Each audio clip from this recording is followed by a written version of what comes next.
Hello there and welcome to today's video, and it's all about why your prospects don't buy.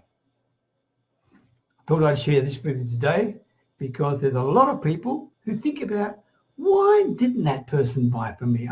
They gave me all the right feelings and all the right feedback, and we had a great discussion. There's a lot of smiling and thank you and all like this, but nothing happened, okay?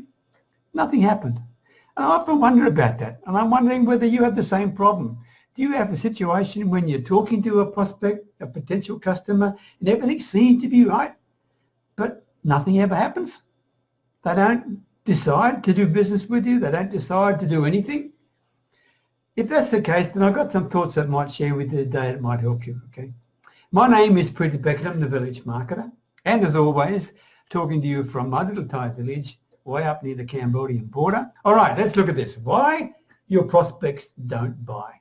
Now, this is not any scientifically proven thing, right? A lot of this is gut instinct, but I've also done a lot of statistical research on this to see if I can prove some things. The first thing, one of the key reasons why maybe your prospects are not buying from you is because your prospects don't see the value in your product, in your offer, in your solution, whatever it may be. In other words, they can't see how it can be of any value to them. You might think it's the most valuable thing in the world, okay? And it could be for lots of people, but for the person you're talking to, they don't see the value in it for them. It's as simple as that. What do you do about that? If they don't see the value in that, then really perhaps you haven't identified for them what their real needs are. If you think your product can solve a potential need for that prospect, then you should talk to the prospect about the particular need that maybe your solution can solve. If the prospect can see that, right, and accept that, then you're in a better position because then they may value what you've got a bit more. Does that make sense? Because right now, they may have the problem that your potential offer can solve, but to them it's no big deal. They've been living with it for years. So what's the point? There's no point in spending money on it right now unless you can show them the cost of not fixing that problem. Then all of a sudden that particular need may become more urgent for them, and therefore the value of your offer may become more important, all right? So think that through. They don't feel the perceived value in your product. Another one, you didn't earn their trust. This is very important. A lot of people in the helter-skelter of the day try sometimes to trim the way that they're talking to people, and they don't give your potential client, the potential customer, due deserve. They simply are hoping like mad that they will be convinced by the sales pages you've got, by the fancy video, by the great fonts, by the super price you've got, by the guarantees you're offering, whatever it is, okay? And you're just hoping they are. However, if there's no trust in there, it doesn't matter how good the guarantee is, they're not going to buy it, okay? So you've got to make sure you earn their trust. It's the old-fashioned way of doing things, but people buy darn people. There isn't anything new about that, and that's a fact of life. So, next one. They don't understand the benefits of your product. Initially, I said they don't understand the value of your product, but if they don't understand the benefits of your product, that means you simply haven't explained yourself very well at all. That's all that really means, right? You need to explain what these benefits are in terms of how it appeals to them, okay, and how it affects them. Not just blanket offer. You've got to be very specific and show how your particular solution can actually benefit their particular problem. All right, does that make sense? Another one, maybe they're not even aware of your product. Maybe they're not even aware of you properly. Probably maybe because you're fishing in the wrong pond or you're talking to the wrong target audience.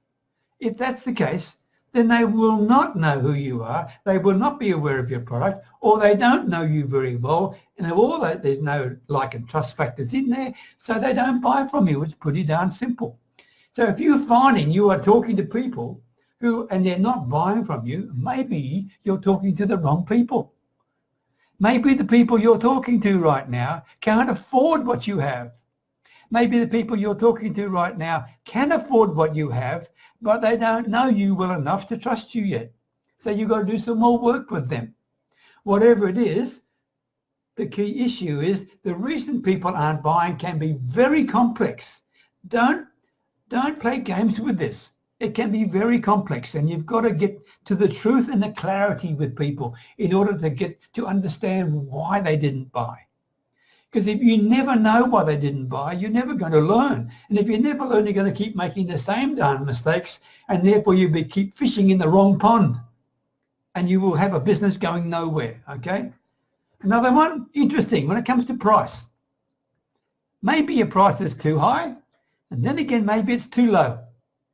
It can be either way, right? If it's too high, in other words, they don't see the value for the price that you've got to actually, you've got work to do with them to identify with them why it's so valuable, okay? If it's too low, they may think this is rubbish and it's not good quality because it's just too cheap. And if that's the case, then you've got a very interesting point. You've got a situation where you've got great value for money, but it's going to be perceived as so cheap that people aren't going to buy it. Sounds crazy, but it's true. It's true. I'll give you a case in point. We have a Thai silk business here, right? Handmade Thai silk business.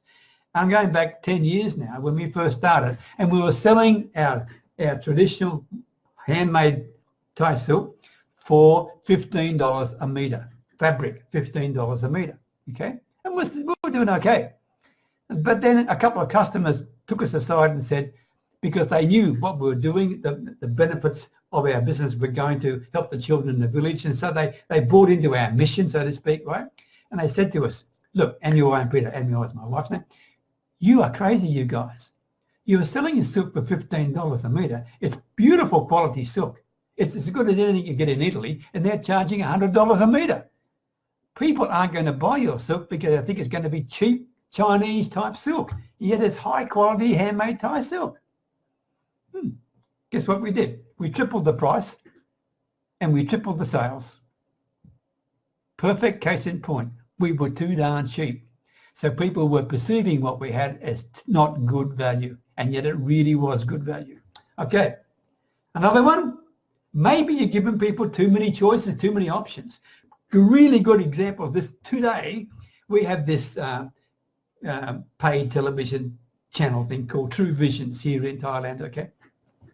And we're having problems with the remote and that sort of stuff. They came out to service it, and then they wanted to offer us a different deal, right?